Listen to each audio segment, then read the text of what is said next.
সৈয়দনা ইব্রাহিম ওনার ছেলেকে রেখে আসলেন মরুভূমিতে মক্কার জমিনে। তার বিবি হাজরা সহ হাজার মারা গেল। সৈয়দনা ইসমাইল বড় হলেন, তাগড়া যুবক। বুখারীর বর্ণনা, জুরহুম নামক কওমের একটা মেয়েকে বিয়ে করে সুখের সংসার করলেন। আল্লাহ বললেন, ইব্রাহিম যাও যাও তোমার ছেলেরা দেখতে যাও। বুখারীর বর্ণনা, সৈয়দনা ইব্রাহিম ইসমাইলের বাড়িতে দেখা করতে গেলেন, বেড়াতে গেলেন। সৈয়দনা ইসমাইল বাড়িতে নাই, বনে গিয়েছে শিকার করতে। কি করতে?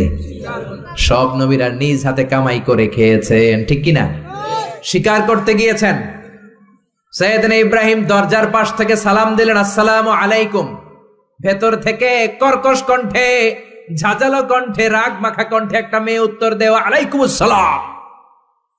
সৈয়দনা ইব্রাহিম বললেন, কাইফা হালুকি ইয়া উম্মি, ও মা তুমি কেমন আছো? মেয়েটা ভিতর থেকে বলে, বেশি ভালো নাই। দিনকাল কেমন চলে? কয় সুবিধার না। খাওয়া দাওয়া হয়নি? কয় না, হয় না। আমনে কেডা? সৈয়দনা ইব্রাহিম বলে, আমারে চিনবা না? ইদা জাআ যাওজুকি মিনাল গাবা, তোমার স্বামী যখন বন থেকে ফিরবে, ফাকরাই আলাইহি সালাম, তোমার স্বামীর একটা সালাম দিবা। ও মুরিহিয়া ইগাইরা আতাবাতা বাবিহি, আর বলবা ঘরের দরজার চৌকাঠ যেন পাল্টে ফেলে। চলে গেলেন।